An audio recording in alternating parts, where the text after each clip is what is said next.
Hello नमस्कार दोस्तों, निमी technical परिवार में आप सभी का तहे दिल से स्वागत है। दोस्तों, सीसीएल का रिक्रूटमेंट लेकर मैं आप सभी के बीच उपस्थित हूं।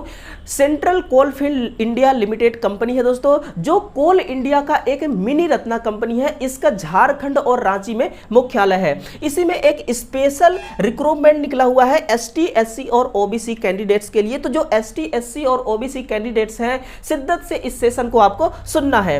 एक एक पॉइंट के बारे में हम बात करेंगे। इसमें देखिए, जनरल वालों के लिए कोई अपॉर्चुनिटी नहीं है, उनके लिए वैकेंसी नहीं है। इसमें टोटल 4 पदों पर यह वैकेंसी लॉन्च किया गया है। जैसा कि पहला है माइनिंग सिरदार, जिसमें आप देखेंगे तो ओबीसी वालों के लिए 5 पोस्ट, एससी वालों के लिए 14 और एसटी वालों के लिए 58, टोटल मिला करके यहां पर देखा जाए तो 77 पोस्ट है। वहीं पर इलेक्ट्रीशियन के लिए देखा जाए तो ओबीसी वालों के लिए 3 है, एससी वालों के लिए 29 है, एसटी वालों के लिए 94, टोटल मिलाकर के दोस्तों 126 पोस्ट है ना। इसमें अगर देखा जाए तो एसटी वालों को ना ज्यादा महत्वता दिया गया है सीट के मामले में। फिर देखना ड्यूटी सर्वेयर के लिए, इसमें कोई पोस्ट नहीं ओबीसी एससी के लिए, लेकिन एसटी के लिए 20 है। टोटल 20 पोस्ट ही इसमें निकाला गया है।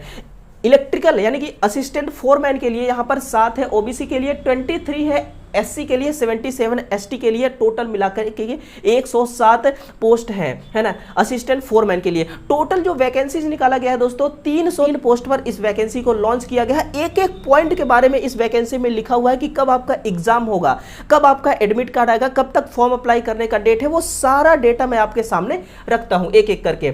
सबसे पहले यहां पर देखिएगा, लिखा हुआ है कि सभी उपरोक्त पदों के लिए जो आपको वेतन भत्ते वगैरह दिए जाएंगे, वो किस अकॉर्डिंग आपको वेतन और भत्ता मिलेगा। यहां पर लिखा गया कि NCWX 10 के अनुसार जो आपको वेतन दिया जाएगा, उसी के अकॉर्डिंग वेतन और भत्ता मिलेगा, है ना।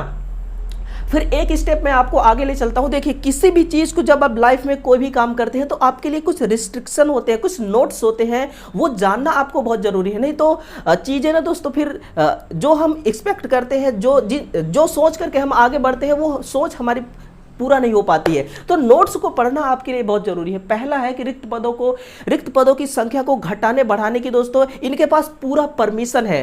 देखिए, जब भी कोई वैकेंसी लॉन्च हो जाती है ना, तो उसका पोस्ट दोस्तों पद नीचे नहीं जाता है तो ऊपर ही जाता है। फिर एसटी, एससी, ओबीसी वालों के लिए यहां पर भारत सरकार के द्वारा आरक्षण दिया जाएगा, ये साफ शब्दों में लिखा गया है। इसके बाद देखिए, यहां पर थर्ड पॉइंट में है कि अगर आप जनरल कैंडिडेट्स हैं तो फॉर्म को अप्लाई नहीं कर सकते, बट अगर आप ओबीसी कैंडिडेट से आपको अलाउ मिला है फॉर्म को अप्लाई करने के लिए, लेकिन अगर आप फिजिकल रूप से हैंडीकैप्ड हैं तो भी फॉर्म को अप्लाई नहीं कर सकते। इस केस में आपका जो फॉर्म है वो इनवैलिड माना जाएगा। फिर अभ्यर्थी जो एक अभ्यर्थी है वो एक पोस्ट के लिए ही फॉर्म अप्लाई करेगा। अगर 2 पोस्ट में फॉर्म अप्लाई कर देता है तो उस केस में भी आपके फॉर्म को इनवैलिड कर दिया जाएगा, है ना।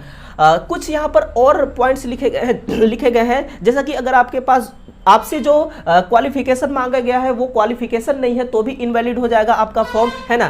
फॉर्म भरने का लास्ट डेट देखिए 19 अप्रैल 2023, इससे पहले आप फॉर्म को अप्लाई कर दीजिए। यहां पर देखिएगा मिनिमम क्वालिफिकेशन दोस्तों जो आपको जानना बहुत जरूरी है, तभी तो फॉर्म को अप्लाई करेंगे। सबसे पहला है माइनिंग सिरदार के लिए, शिद्दत से सुनना क्या है।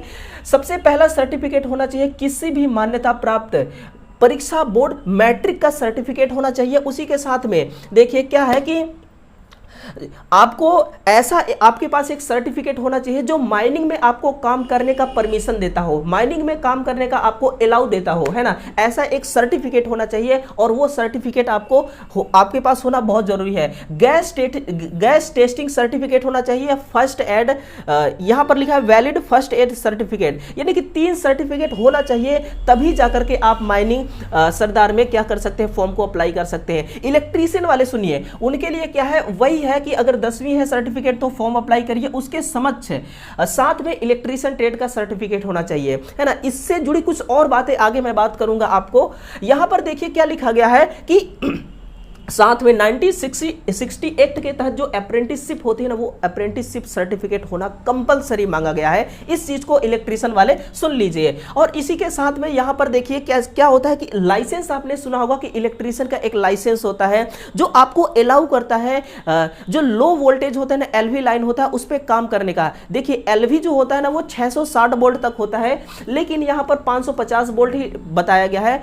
तो 550 वोल्ट तक की लाइन में काम करने के लिए आपके पास कोई ना कोई ऐसा सर्टिफिकेट होना चाहिए, तभी इस वैकेंसी को आप फुलफिल कर सकते हैं। इसके साथ में यहाँ पर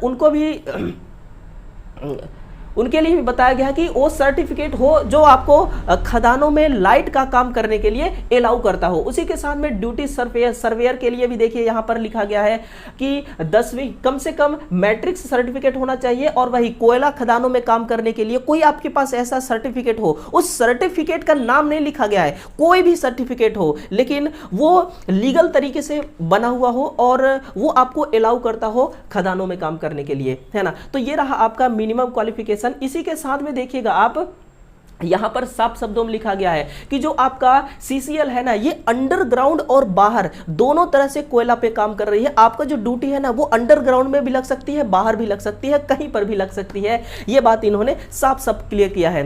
तो यहां पर देखिए इसके आगे देखते हैं तो इलेक्ट्रीशियन टेक्नीशियन वालों के लिए यहां पर थोड़ा सा देखते हैं कि देखिए नियुक्ति के समय जो आईटी अगर आपका 1 वर्ष का है और 2 वर्ष का आपका अप्रेंटिसशिप है, तो उस केस में क्या होगा, उस केस में ये होगा कि देखिए NCW10 के अंतर्गत है ना कितना 1034 और 0.04 रुपए की आपको दैनिक मजदूरी कैटेगरी सेकेंड में नियुक्त किया जाएगा। कहने का क्या इनका मतलब है कि 1 वर्ष तक आपको ट्रेनिंग के दौरान ये रखेंगे, और जब आपका ट्रेनिंग कंप्लीट हो जाएगा तब आपको कैटेगरी सेकेंड से कैटेगरी थर्ड में रखेंगे, और फिर वही NCW10 के अंतर्गत फिर आपको जो पैसा दिया जाएगा वो 1065.55 रुपए के हिसाब से आपकी मजदूरी बनेगी। वहीं पर जो 2 साल का ITI किए हैं लेकिन 1 साल का उनका ट्रेनिंग है, उनके लिए कुछ अलग रखा गया है ना, उनके लिए कुछ अलग है। फिर यहां पर आयु सीमा के बारे में देखते हैं, यह भी जानना बहुत जरूरी है। तो आयु सीमा यहां पर आप देखिए कि 19/4/2023 के अकॉर्डिंग आप 19/4/2023 को 18 वर्ष अगर हो चुके हैं तब आप इस फॉर्म को अप्लाई करिए, है ना। अनुसूचित जाति जनजाति के लिए 35 वर्ष है और ओबीसी के लिए है यहां पर 33 वर्ष का, है ना। तो एज का तो कोई लफड़ा है नहीं दोस्तों। इसके बाद एक स्टेप और आगे चलते हैं, और हाँ यहाँ पे सिलेक्शन प्रोसेस देखिए बड़ा आसान इसका सिलेक्शन प्रोसेस है। सीबीटी फर्स्ट एक ही एग्जाम होगा और उसी एग्जाम को बेस्ड मानकर आपका मेरिट लिस्ट बनाया जाएगा, और जो आपका एग्जाम कराया जाएगा कंडक्टर ना, वो एग्जाम का यहाँ पर सेंटर भी दे दिया गया है। रांची हो सकता है जहां पर इसका मुख्यालय है ना, और धनबाद, जमशेदपुर, हजारीबाग, इनमें से कहीं भी आपका एक सेंटर दे दिया जाएगा और आपको वहां पर उपस्थित होना पड़ेगा और फिर आपका वहीं पे एग्जाम होगा। इसके बाद देखिए सीबीटी एग्जाम अगर आप क्वालिफाइड कर लेते हैं तो उसी के साथ में आपका डीवी वेरिफिकेशन होगा, और डीवी वेरिफिकेशन में देखिए आप कहीं भी जाते हैं सीबीटी एग्जाम के लिए तो आपको जो कहते हैं ना कि अगर दूर हम जाते हैं एग्जाम देने के लिए तो हमें उसके पैसे मिलते हैं किराया, तो सीबीटी एग्जाम का नहीं मिलेगा, लेकिन आप जब डीवी वेरिफिकेशन करने जाएंगे तब आपको जरूर दिया जाएगा। यह बात यहां पर कही गई है। यहां पर देखते हैं हम कि सीबीटी जो एग्जाम आयोजित किया जाएगा उसमें टोटल 100 क्वेश्चंस होंगे। हर क्वेश्चन 2 नंबर का होगा, 1 घंटे का आपका एग्जाम होगा। नो निगेटिव मार्क है, निगेटिव मार्क का कोई झमेला नहीं है। वस्तुनिष्ठ एमसीक्यूज प्रश्न आएंगे। और देखिए यहां पर क्या लिखा गया है कि हिंदी और इंग्लिश दोनों संस्करण में क्या होगा, दोनों वर्जन में आपका क्वेश्चन पूछा जाएगा, है ना। तो ये रहा दोस्तों 100 में से आपको ST SC वालों को पासिंग मार्क्स जो है वो 30 नंबर है, और नॉन क्रीमिलेयर ओबीसी वालों के लिए 36 अंक है, जो कि बहुत ही कम है ना। अगर कोई भी स्टूडेंट तैयारी कर रहा है तो उसके लिए बड़ा छोटा अंक है, ये इतना तो बड़े आराम से ले आ सकता है। तो यही है जो आपके लिए जानना इंपॉर्टेंट था, वो सब कुछ मैंने आपके सामने रखा। लेकिन हाँ, डीवी वेरिफिकेशन के बाद एक और टेस्टिंग होगा आपका, हेल्थ का मेडिकल टेस्ट होगा, और मेडिकल टेस्टिंग के बाद जो सर्टिफिकेट हमें मिलता है ना, वो सर्टिफिकेट पूरी तरह से क्लियर होगा, तब जाके आपका फाइनल मेरिट, तब जाके फाइनल आपका सिलेक्शन हो पाएगा। तो ये भी लास्ट में हेल्थ मेडिकल फिटनेस भी देखा जाएगा, है ना। बाकी यहाँ पर फॉर्म कैसे अप्लाई करें ये तो सब आप ई मित्र के पास जाएंगे ना तो वो सब कुछ कर देगा, आपको कुछ करने की जरूरत है नहीं। यहां से थोड़ा बात कर लेते हैं कि इस फॉर्म को अप्लाई करने का डेट कब से है। तो दोस्तों ये फॉर्म अप्लाई करने का डेट है, देखिए यहां से आवेदन प्रारंभ होने की तिथि 30 तारीख से ही स्टार्ट हो चुका है, 30 अप्रैल से, और लास्ट है 19 मई 2023, है ना। सॉरी 30 मार्च से स्टार्ट है और 19 अप्रैल 2023 तक फॉर्म को अप्लाई करना है।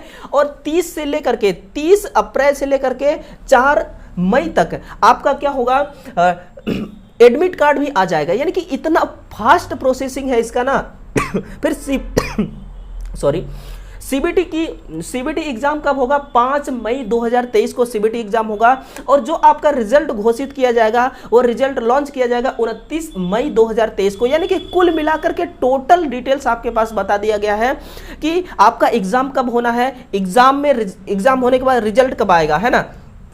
तो ये सारा प्रोसेस आप देख लीजिएगा। फॉर्म को अप्लाई मैं कहता हूं जरूर करिएगा अगर आपका अप्रेंटिसशिप कंप्लीट है और जो क्वालिफिकेशन आपसे मांगा गया है वो क्वालिफिकेशन है अगर आपके पास, तो फॉर्म को आप जरूर अप्लाई कीजिए।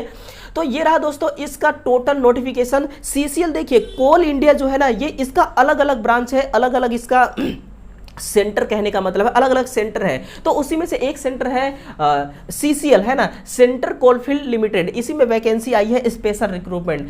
तो इस सेशन को अपने मित्रों तक भी एक बार शेयर कर दें और इसको एक बार लाइक कर दें और चैनल पे पहली बार है ना तो चैनल को सब्सक्राइब कर दें। देखिए दोस्तों, वैकेंसी का सभी वैकेंसियों का आना तय है ना। जो डिपार्टमेंट में कभी वैकेंसी नहीं आई होगी ना, 2023 में दोस्तों उसकी भी वैकेंसी आएगी, क्योंकि आपको पता है इलेक्शन का मामला चल रहा है ना, तो इलेक्शन में सिलेक्शन तो मिलेगा ही मिलेगा आपको। तो वैकेंसी बहुत आ रही है, आप ये मत सोचिए कि वैकेंसी आएगी तब तैयारी हम चीजों को पढ़ना शुरू करेंगे। ऐसे में क्या होता है, बहुत लिमिटेड टाइम होता है। देखिए एनसीएल यानी कि अभी सीसीएल की वैकेंसी आई, कितना फास्ट इनका प्रोसेसिंग है, सब कुछ आपको मौका भी नहीं मिल रहा है कि कितना तैयारी करें, क्या करें, है ना। मैं इसका सिलेबस डिस्कस जरूर करूंगा नेक्स्ट वीडियो में, नेक्स्ट सेशन में इसका सिलेबस लेकर आऊंगा कि क्या क्या इसमें पूछा जाएगा, कैसे चीजों को आपको अपने अंडर में कवर करना है और कवर करते हुए कम टाइम में इस वैकेंसी में एक पोस्ट अपने नाम करना है। तो चलिए कल फिर से मिलते हैं एक नए सेशन के साथ। तब तक के लिए आप सभी विद्यार्थियों का बहुत बहुत धन्यवाद। Thank you.